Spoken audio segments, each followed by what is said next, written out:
जो इनकी कोर्ट पर निर्भर नहीं करती, जो इनके कानून पर निर्भर नहीं करती पंचायत, उस पंचायत को सरकार के कानून मानने की जरूरत नहीं है।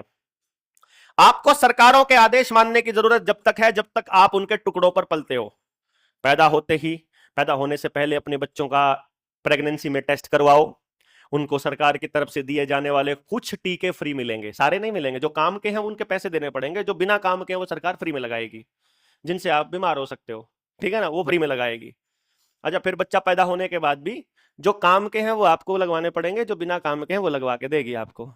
पहले जो टीके फ्री लगते होते थे, अभी सरकार उनके पीछे लगते हैं, पैसे लगते हैं ना। जो भी चीजें आपको पहले फ्री मिलती थी, चाहे बिजली का कनेक्शन हो, पानी का कनेक्शन हो, गैस का कनेक्शन हो, पेस्टिसाइड, यूरिया, डीएपी हो, जिन जिन पर आपको सब्सिडी मिला करती थी, जो फ्री मिला करते थे, आजकल उनके पैसे देने पड़ते हैं। आजकल बहुत महंगे देने पड़ते हैं। यही होता है ना, जो भी चीज आपने कभी भी फ्री में ली है, आपकी अगली संतानों को उसकी कीमत ब्याज समेत देनी पड़ती है। यह बात ध्यान रखिएगा। तो फिर बच्चों को दे रहे हैं, फिर कह रहे हैं स्कूल में भेजोगे तुम्हारे को वहां पर राशन मिलेगा, मिड डे मील मिलेगा, बस्ता मिलेगा, स्टाइफंड मिलेगा। बड़े हो जाओगे तुमको स्कॉलरशिप मिलेगा। उससे बड़े हो जाओगे, तुम्हारी लड़कियों की शादी में एक योजना है, उसका ब्याह कर देंगे। लड़कियों के खाते में हर महीने पैसे जाते जाएंगे। उसके बाद शादी के बाद तुमको इंटरकास्ट मैरिज करोगे तो ये मिलेगा। तुम अगर शादी ना ही करोगे तो तुम्हारे को पेंशन मिलेगी, रंडा पेंशन मिलेगी। शादी कर दोगे तो वसूली कर लेंगे।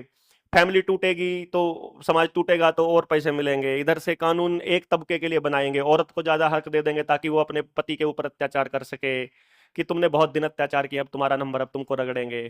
फिर अनुसूचित जाति वालों को, एससी बीसी को ज्यादा ताकत दे देंगे ताकि वो फिर जनरल वालों को रगड़ दे, ताकि समाज और टूटता चला जाए।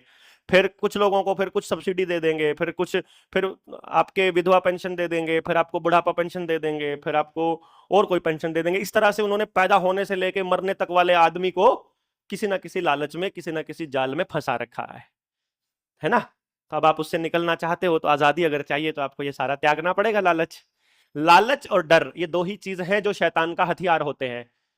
और यही चीज है जो, इन्हीं से मुक्ति है जो परमात्मा के नजदीक लेकर जाती है।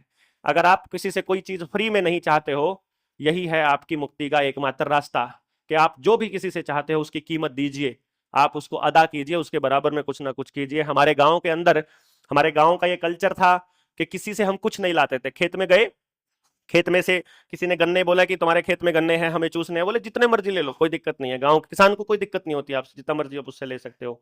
फिर आगे थोड़े जाओगे, लेकिन कभी भी ऐसा नहीं होता है कि सिर्फ किसान देता, आप दोगे, लेगा नहीं वो आपसे। फिर भी हम लोग आपस में एक दूसरे के साथ ऐसा व्यवहार रखते थे कि वो हमें कुछ दे रहा है, हम उनको कुछ दे रहे हैं। जो हमारे यहाँ हो जाए वो उनको दे दो, जो उनके यहाँ हो जाए एबंडेंस में वो मिल जाए। तो ऐसे लेन देन चक्र चलता रहता था। फ्री हमने कभी उम्मीद नहीं की कि हमको चीजें फ्री मिल जाए। हम देने की भी नीयत उतनी ही रखते थे अगर लेने की